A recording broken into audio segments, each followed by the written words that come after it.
श्री राम जय राम जय जय राम। श्री राम जय राम जय जय राम।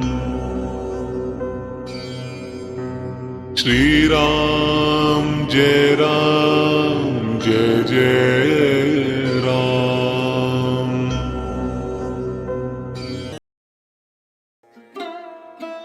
पंचमः सर्गः। राजा दशरथ द्वारा सुरक्षित अयोध्यापुरी का वर्णन। ये सारी पृथ्वी पूर्व काल में प्रजापति मनु से लेकर अब तक जिस वंश के विजयशाली नरेशों के अधिकार में रही है, जिन्होंने समुद्र को खुदवाया था और जिन्हें यात्रा काल में 60,000 पुत्र घेर कर चलते थे, वो महाप्रतापी राजा सगर जिनके कुल में उत्पन्न हुए, इन्हीं इक्ष्वाकुवंशी महात्मा राजाओं की कुल परंपरा में रामायण नाम से प्रसिद्ध इस महान ऐतिहासिक काव्य की अवतारणा हुई। हम दोनों आदि से अंत तक इस सारे काव्य का पूर्ण रूप से गान करेंगे। इसके द्वारा धर्म, अर्थ, काम और मोक्ष चारों पुरुषार्थों की सिद्धि होती है। अतः आप लोग दोष दृष्टि का परित्याग करके इसका श्रवण करें। कौशल नाम से प्रसिद्ध एक बहुत बड़ा जनपद है जो सरयू नदी के किनारे बसा हुआ है। वो प्रचुर धन धान्य से संपन्न, सुखी और समृद्धिशाली है। उसी जनपद में अयोध्या नाम की एक नगरी है जो समस्त लोकों में विख्यात है। उस पुरी को स्वयं महाराज मनु ने बनवाया और बसाया था। वह शोभाशालिनी महापुरी 12 योजन लंबी और 3 योजन चौड़ी थी। वहां बाहर के जनपदों में जाने का जो विशाल राजमार्ग था, वो उभय पार्श्व में विविध वृक्षावलियों से विभूषित होने के कारण सुस्पष्टतया अन्य मार्गों से विभक्त जान पड़ता था।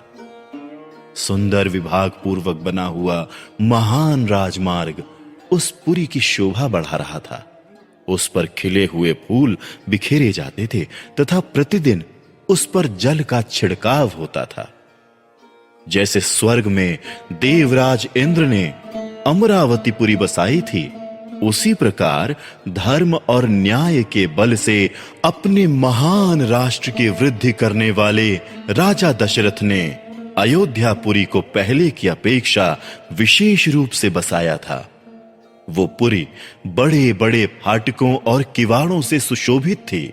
उसके भीतर पृथक पृथक बाजारें थीं। वहां सब प्रकार के यंत्र और अस्त्र शस्त्र संचित थे। उस पुरी में सभी कलाओं के शिल्पी निवास करते थे। स्तुति पाठ करने वाले सूत और वंशावली का बखान करने वाले मागध वहां भरे हुए थे। वो पुरी सुंदर शोभा से संपन्न थी। उसकी सुषमा की कहीं तुलना नहीं थी। वहां ऊंची ऊंची अट्टालिकाएं थीं, जिनके ऊपर ध्वज फहराते थे। सैकड़ों शतघ्नियों से वो पुरी व्याप्त थी। उस पुरी में ऐसी बहुत सी नाटक मंडलियां थीं, जिनमें केवल स्त्रियां ही नृत्य एवं अभिनय करती थीं। उस नगरी में चारों ओर उद्यान तथा आमों के बगीचे थे। लंबाई और चौड़ाई की दृष्टि से वो पुरी बहुत विशाल थी तथा साखू के वन उसे सब ओर से घेरे हुए थे। उसके चारों ओर गहरी खाई खुदी थी, जिसमें प्रवेश करना या जिसे लांघना अत्यंत कठिन था। वो नगरी दूसरों के लिए सर्वथा दुर्गम एवं दुर्जय थी।